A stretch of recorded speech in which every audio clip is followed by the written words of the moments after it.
Guerras não declaradas se tornaram algo comum. É trágico, mas o nosso governo pratica guerras preventivas, que na verdade são atos de agressão, sem que o povo americano reclame. Infelizmente, a gente se acostumou a viver com o uso ilegítimo da força por parte do governo. Para construir uma sociedade realmente livre, é essencial entender e rejeitar a ideia de iniciar o uso da força.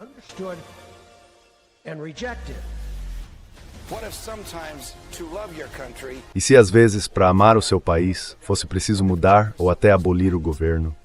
E se Jefferson estivesse certo? E se o melhor governo fosse aquele que menos governa? E se fosse perigoso ter razão quando o governo está errado? E se fosse melhor morrer lutando pela liberdade do que viver como escravo? E se a hora mais perigosa para a liberdade fosse agora?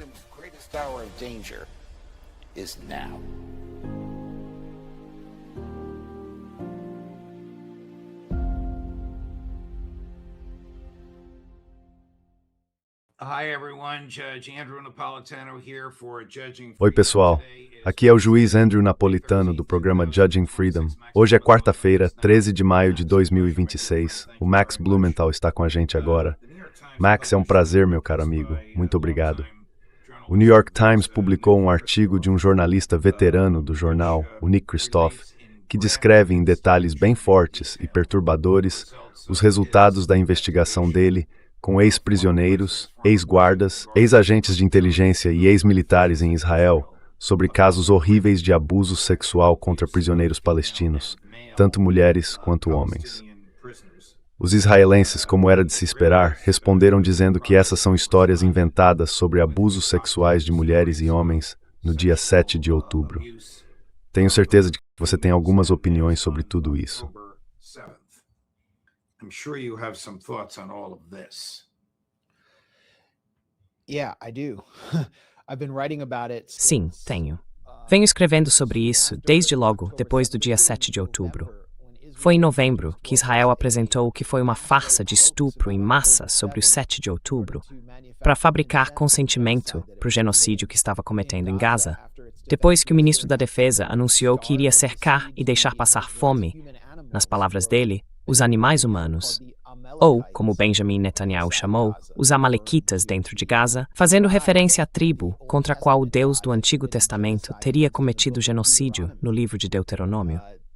Israel, o tempo todo, enquanto fabricava alegações falsas sobre violência sexual no dia 7 de outubro, alegações absurdas, sobre as quais a gente vai falar em um instante, vinha praticando violência sexual sistemática em lugares como o campo de concentração de Sde Eiman. E eu vou ler para você algo de 6 de junho de 2024, que ficou escondido no New York Times.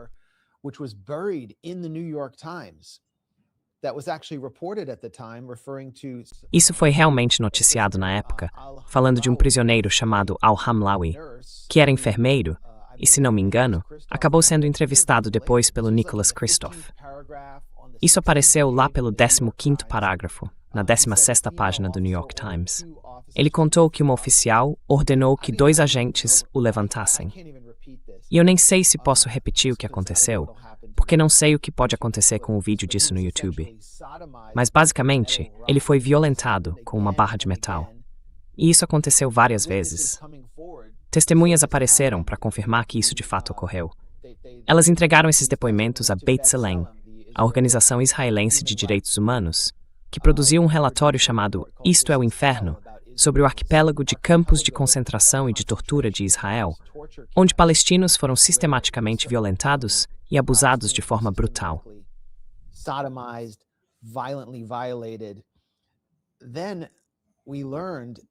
Depois, a gente descobriu que existiam vídeos comprovando essa campanha sistemática de violência sexual contra palestinos.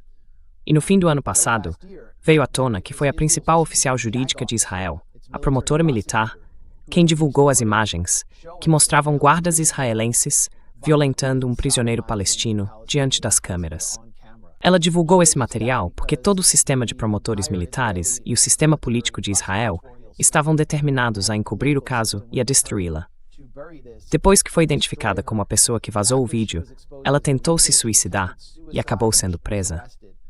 Já os soldados que, mais tarde, foram levados a julgamento por essa campanha sistemática de estupros em prisões contra detentos palestinos, viraram heróis nacionais. Reservistas israelenses chegaram a fazer motins, invadindo bases militares e o tribunal onde eles estavam presos ou sendo julgados para forçar a libertação deles.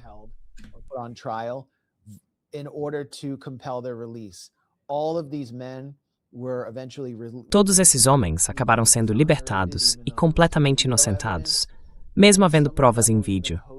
E alguns deles chegaram a ser convidados em programas de TV israelenses, no canal 14, por exemplo, que é pró-Netanyahu, e foram retratados como heróis. A gente sabe quem eles são. Eles não se escondem e têm orgulho do que fizeram. Alguns até foram a programas de TV em Israel e se gabaram de ter usado cães como arma de agressão sexual contra prisioneiros.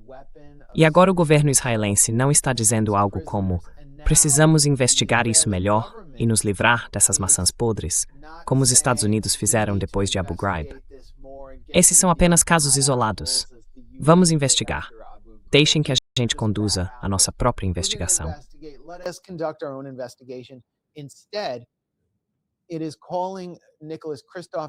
Eles estão atacando Nicholas Kristof e o New York Times, comparando os dois a Julius Streicher, o editor nazista do Der Stürmer, que foi executado em Nuremberg.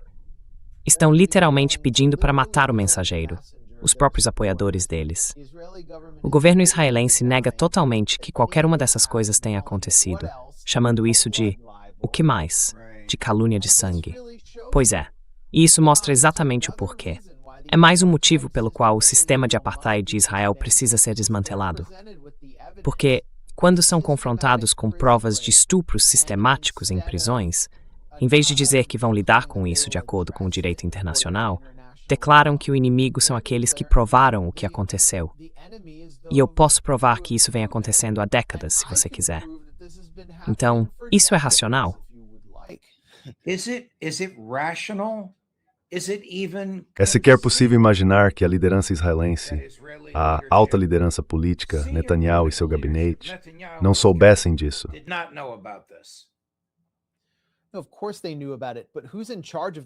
Claro que eles sabiam disso. Mas quem é que manda nas prisões? É o Itamar Ben-Gvir. O Ben-Gvir é o ministro da Segurança, e ele mesmo já disse que vai tornar a vida dos detentos palestinos um inferno. Recentemente, na própria festa de aniversário, ele ganhou orgulhoso um bolo decorado com uma forca de glacê, simbolizando o desejo dele de executar prisioneiros palestinos.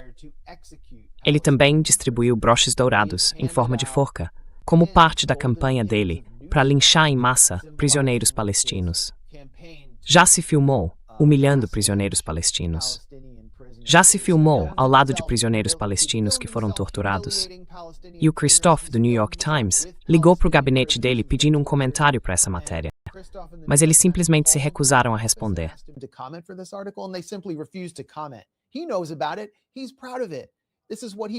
Ele sabe disso e tem orgulho disso. É exatamente o que ele quer. Israel tem pena de morte? Tecnicamente não tem. Então o Knesset aprovou uma lei autorizando a pena de morte para prisioneiros palestinos. E Itamar Ben-Gvir e seus assessores abriram champanhe no Knesset para comemorar. Esse é o Israel que é o aliado inabalável dos Estados Unidos, o país que celebra mortes em massa com champanhe no meio de uma guerra. O órgão eleito, o Knesset, cujo ministro da Segurança tinha um enorme laço de forca no bolo do próprio aniversário. E ele claramente se orgulha disso. Como eu disse, guardas de prisão e políticos israelenses foram a programas de TV nacionais declarar que, se alguém é um combatente do Hamas, merece ser violentado com um cachorro.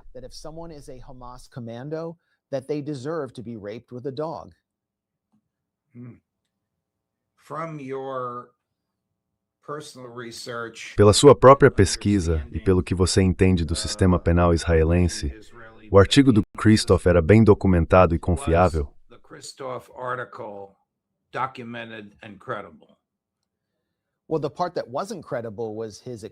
Bom, a parte que não era crível foi ele ter aceitado alegações falsas de agressões sexuais sistemáticas no dia 7 de outubro contra israelenses. Ninguém apresentou o mesmo nível de evidência como as 14 pessoas que relataram ter sofrido agressão sexual em primeira mão, que foi o que ele reuniu. Ele reuniu 14, Não apenas testemunhas oculares, mas pessoas que realmente passaram por isso, prisioneiros que sofreram agressão sexual. E devo dizer que também sabemos os nomes daqueles que foram mortos por guardas de prisão israelenses nessa onda de tortura, agressões sexuais e abusos. O Dr. Adnan Bush, que era um dos principais médicos do Hospital Al-Shifa, foi sequestrado em Gaza, dentro do próprio hospital. Um médico muito querido, que, segundo relatos, foi violentado até a morte por guardas de prisão israelenses.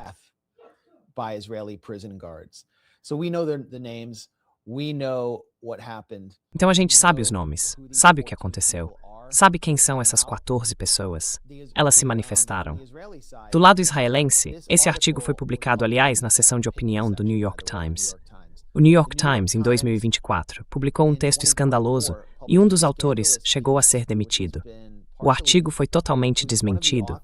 O título era Gritos Sem Palavras. E não, ninguém apareceu como sobrevivente de agressão sexual no dia 7 de outubro para esse artigo. Era tudo baseado em boatos, em relatos de segunda e terceira mão, de pessoas que já foram desacreditadas. Esse texto estava na capa do New York Times. E esse aqui ficou escondido lá na seção de opinião. Vai entender. Impressionante. Wow. Another article.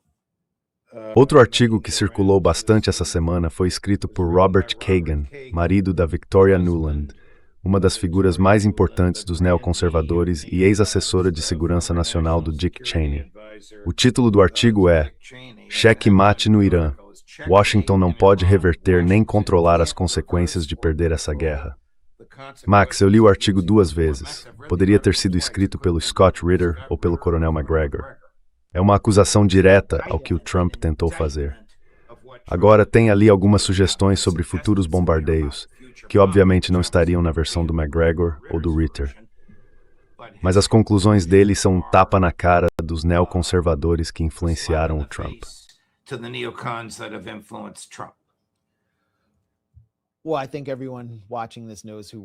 Bom, acho que todo mundo que está assistindo sabe quem é o Robert Kagan. Como você mencionou, ele é marido da Victoria Nuland, que foi chefe de gabinete do Dick Cheney, e depois acabou servindo nos governos Obama e Biden, como uma das principais autoridades do Departamento de Estado e arquiteta do chamado Projeto Ucrânia.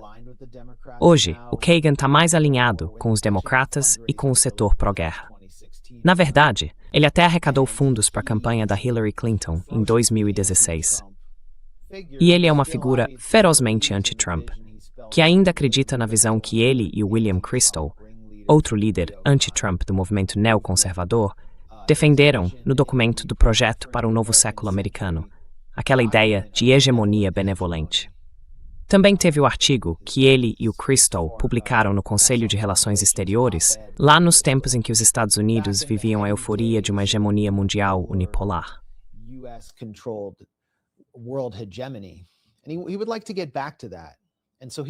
E ele gostaria de voltar a isso. Então, ele lamenta o que Donald Trump fez, avaliando corretamente que os Estados Unidos foram claramente derrotados no Irã e que essa derrota vai ecoar por uma geração, muito mais do que no Vietnã ou no Afeganistão. Como ele mesmo destaca, aquelas guerras foram caras, mas não causaram um dano duradouro à posição geral da América no mundo. Por isso, ele chama o Irã de talvez a pior derrota militar que os Estados Unidos já sofreram na sua história. E provavelmente ele está certo. A diferença entre mim e o Robert Kagan é que eu acho que isso é algo bom. Na verdade, eu acho que é algo ótimo. O Robert Kagan acha que é algo terrível. Por que eu acho que é bom? Eu quero que a América seja destruída e vire uma sombra do que já foi. Não. Não é disso que eu estou falando.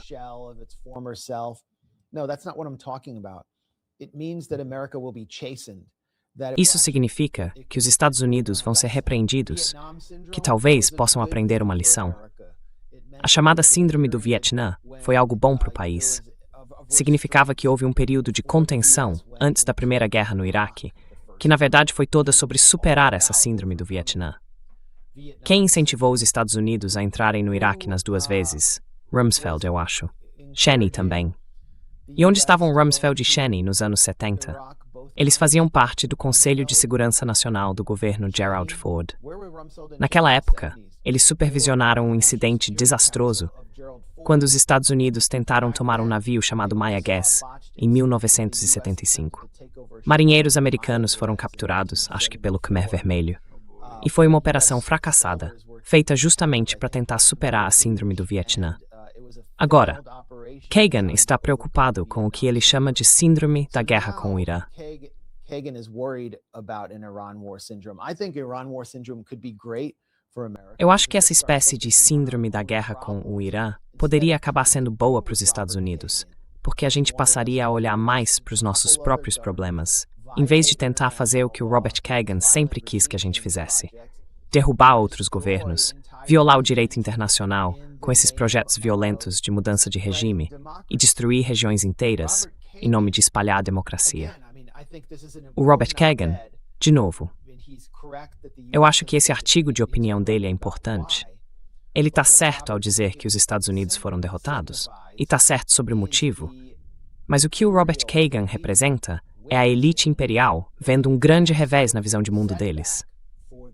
E lá no primeiro ou no segundo ano do primeiro mandato do Donald Trump, o Robert Kagan lançou o último livro dele chamado A Selva Volta a Crescer, a América e o Nosso Mundo em Perigo.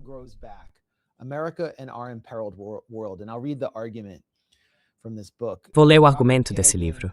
Robert Kagan, essa é a tese dele, explica por que a retirada americana seria a pior resposta possível, já que se baseia numa leitura fundamentalmente errada e perigosa do mundo. Como uma selva que volta a crescer depois de ser cortada, o mundo sempre esteve cheio de atores perigosos, que, se não forem contidos, têm o desejo e a capacidade de piorar as coisas. Então, o que ele quer dizer com essa ideia da selva? A selva seria representada por países como o Irã, Cuba ou Venezuela, os chamados estados párias, o eixo do mal. E os Estados Unidos seriam o líder do jardim, como disse de forma bastante polêmica o ex-diretor de política externa da União Europeia, Josep Borrell.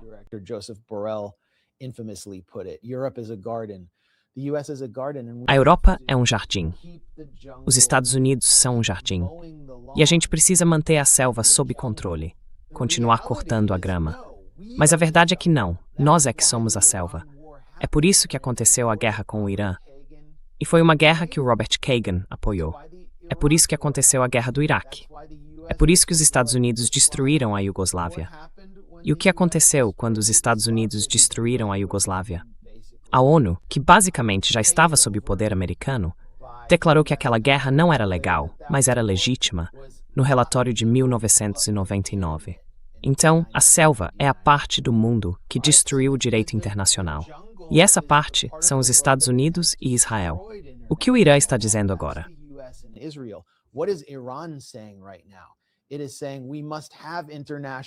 O que está sendo dito é que o direito internacional precisa ser respeitado para que, por exemplo, o nosso navio, o Dina, não seja torpedeado no Oceano Índico, em águas internacionais, com mais de 100 marinheiros em um navio desarmado sendo massacrados. O direito internacional precisa ser respeitado para que 168 meninas e suas professoras não sejam massacradas em Minab. E o Estreito de Hormuz é o ponto de estrangulamento que mostra o Irã realmente enfrentando a barbárie. O Irã está na linha de frente, contra a selva, contra a selvageria, contra os bárbaros que disseram que vão destruir uma civilização inteira. Então, toda a visão de mundo do Robert Kagan e a tese do último livro dele foram viradas de cabeça para baixo por essa guerra. E é isso que o deixa tão irritado. Uau, que análise incrível, realmente muito boa. Enquanto tudo isso estava acontecendo, com toda essa indignação por causa desses dois artigos, o que as forças de defesa de Israel têm feito no Líbano?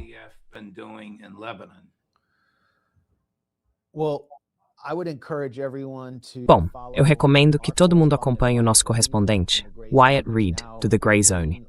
Ele está agora no Líbano, tem ido e voltado do sul do país e vai publicar reportagens direto do campo. O Wyatt acabou de sair do Irã, onde um dos últimos despachos dele foi publicado no nosso canal do YouTube. Nesse material, ele documentou a destruição do Hospital Gandhi por Israel, um dos centros médicos mais avançados do Irã. E mais recentemente, ele participou do funeral de uma família de 9 pessoas que foi morta num ataque aéreo israelense no sul do Líbano. O funeral precisou ser realizado fora da cidade deles, Jebchit, por medo de que Israel bombardeasse a cerimônia. E se a gente olhar para isso num contexto mais amplo, o que Israel está fazendo é o seguinte: está atacando civis e matando equipes de resgate.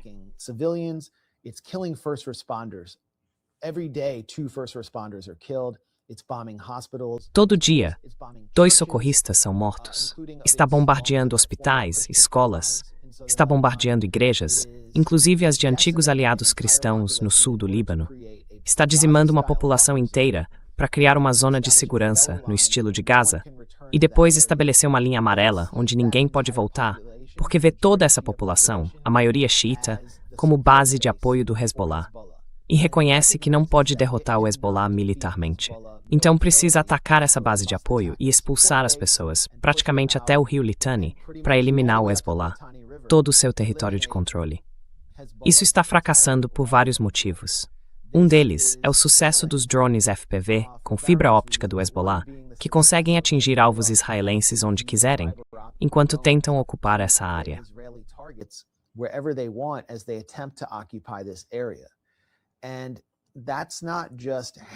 E isso não é só atingir os veículos blindados israelenses ou as escavadeiras que estão destruindo casas de civis e tornando aquele lugar inabitável.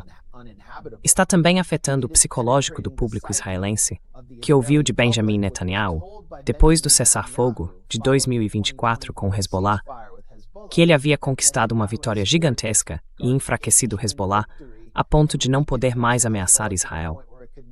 Agora, Israel vê esses soldados voltando para o Hospital Rambam, em Tel Aviv, ou voltando em sacos de corpo, e percebe que não contaram a verdade.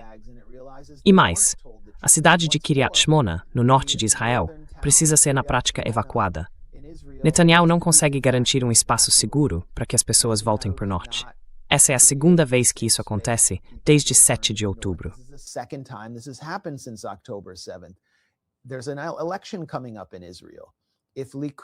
Vai ter uma eleição em Israel em breve. Se a votação fosse hoje, o Likud perderia, e os opositores de Netanyahu, numa coalizão entre o direitista Naftali Bennett e Yair Lapid, provavelmente venceriam. Então, essa guerra está, na verdade, enfraquecendo Netanyahu e também mostrando ao público libanês que a própria liderança deles, que deve negociar com Israel e com os Estados Unidos amanhã e na sexta-feira, simplesmente os traiu.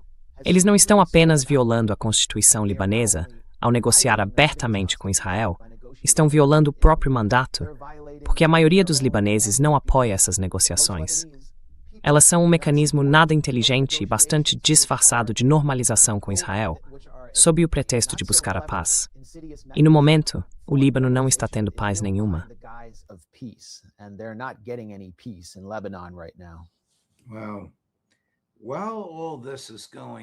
Bom, enquanto tudo isso acontece, a gente continua ouvindo rumores sobre membros da família Trump e pessoas ligadas aos negócios dele envolvidos em uso de informação privilegiada. Fortunas feitas em questão de segundos depois de anúncios feitos pelo presidente. O que você pode nos dizer sobre isso?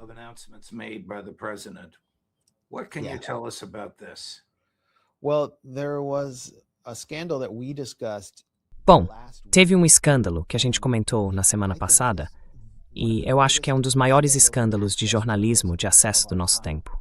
Cerca de 70 minutos depois que o repórter da Axios, Barak Ravid, publicou um artigo, o quinto dele, em apenas 19 dias até aquele momento, criando uma falsa esperança de um acordo entre os Estados Unidos e o Irã, apresentando supostas informações sobre um plano de 14 pontos que os dois países estariam prestes a assinar.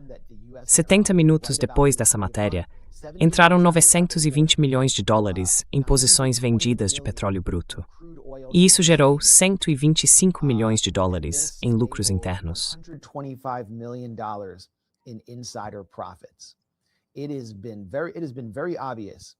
Ficou muito claro que desde o começo desse conflito, em 28 de fevereiro, Barak Ravid, ex-oficial da Unidade de Inteligência 80 e 200 de Israel e reservista das Forças Armadas israelenses até 2023, tem sido um instrumento e um fantoche de Steve Witkoff, Jared Kushner e Donald Trump, usados para manipular os mercados e tentar manter as bolsas em alta, enquanto a guerra causava prejuízos econômicos no mundo todo.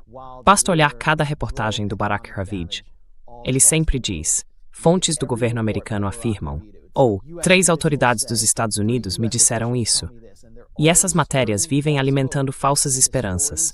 Mas quase sempre, essas histórias são desmentidas por autoridades iranianas, que se recusam a negociar com base nesses termos falsos. Então, em muitos casos, isso deveria ser motivo para uma investigação mais profunda por parte da imprensa.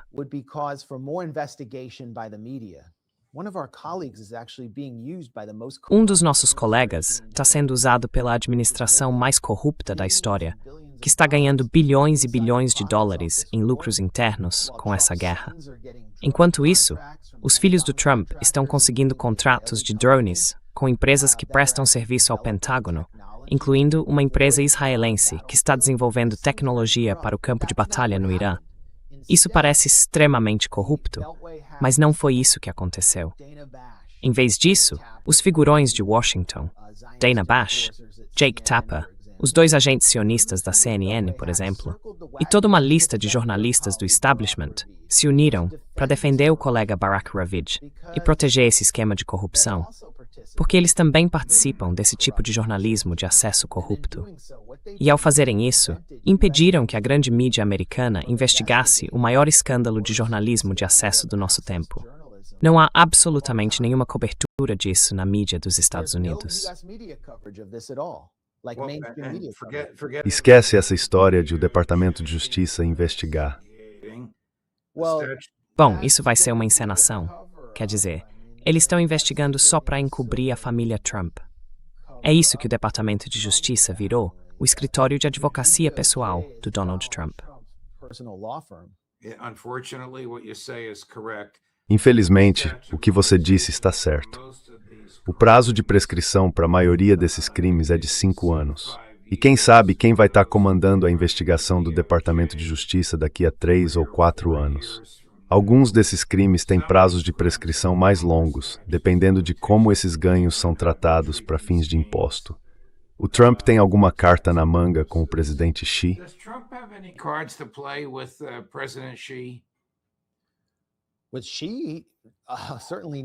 Com o Xi, certamente que não. Ele está levando 12 líderes empresariais, digamos assim, oligárquicos, basicamente para implorar ao Xi por contratos e negócios. Esse é o principal objetivo do Donald Trump. E quase não houve preparação para essa viagem, enquanto Trump promete oferecer alguma coisa para a China.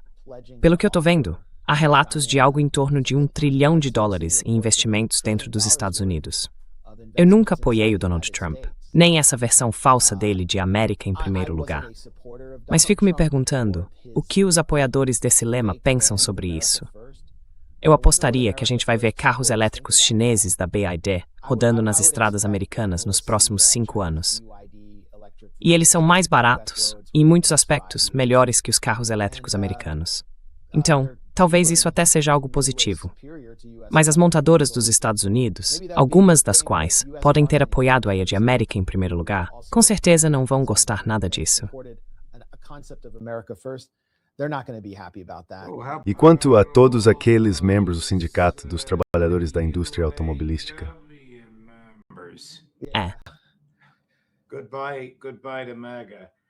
Adeus ao MAGA. Max, como sempre, você é uma verdadeira enciclopédia de informações. Muito obrigado, especialmente por toda a explicação sobre Nicholas Kristof e Robert Kagan. O grande Phil Giraldi concorda com você. Ele vai participar às 3 da tarde e me disse o seguinte: basicamente, metade do que ele falou é verdade, metade não é, mas ele é um homem muito irritado, falando sobre o Kagan. Uau. Obrigado, Max. Muito obrigado, juiz. Meus cumprimentos à sua família. A gente se vê em breve. Tudo de bom. Muito bom te ver. Obrigado. Daqui a pouco, se você está assistindo ao vivo em 15 minutos, às 2 horas, vamos falar mais sobre isso e também sobre a nova pesquisa dele sobre o uso de armas químicas na Síria. Quem realmente as usou? Aaron Maté. E às 3 horas, como já mencionei, o grande Phil Giraldi. Eu sou o juiz Napolitano, para o programa Judging Freedom. Phil Giraldi, Just Napolitano for Judging Freedom.